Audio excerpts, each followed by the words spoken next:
लहरें गिनना। अकबर बीरबल की कहानी। लहरें गिनना।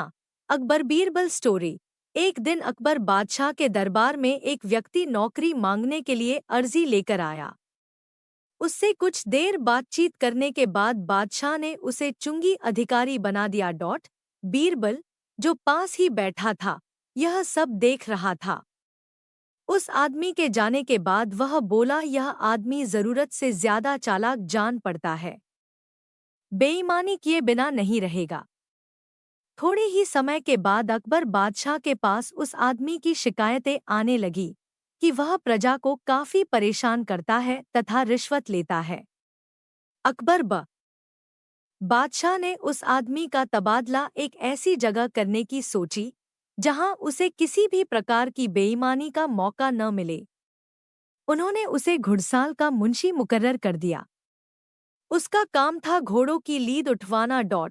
मुंशी जी ने वहां भी रिश्वत लेना आरंभ कर दिया। मुंशी जी साइसों से कहने लगे कि तुम घोड़ों को दाना कम खिलाते हो, इसलिए मुझे लीद तौलने के लिए भेजा गया है। यदि तुम्हारी लीद तौल में कम बैठी तो अकबर बादशाह से शिकायत कर दूंगा। इस प्रकार मुंशी जी प्रत्येक घोड़े के हिसाब से 1 रुपया लेने लगे। अकबर बादशाह को जब इस बात का पता चला तो उन्होंने मुंशी जी को यमुना की लहरें गिनने का काम दे दिया।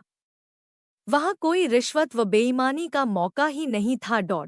लेकिन मुंशी जी ने वहां भी अपनी अक्ल के घोड़े दौड़ा दिए।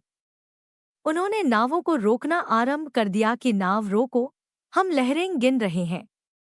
अतः नावों को 2-3 दिन रुकना पड़ता था। नाव वाले बेचारे तंग आ गए। उन्होंने मुंशी जी को 10 रुपए देना आरंभ कर दिया। अकबर बादशाह को जब इस बात का पता लगा तो उन्होंने लिखकर आज्ञा दी, नावों को रोको मत, जाने दो।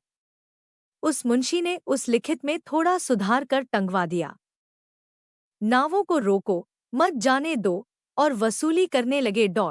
अंततः बादशाह को उस मुंशी को सार्वजनिक सेवा से बाहर करना ही पड़ा।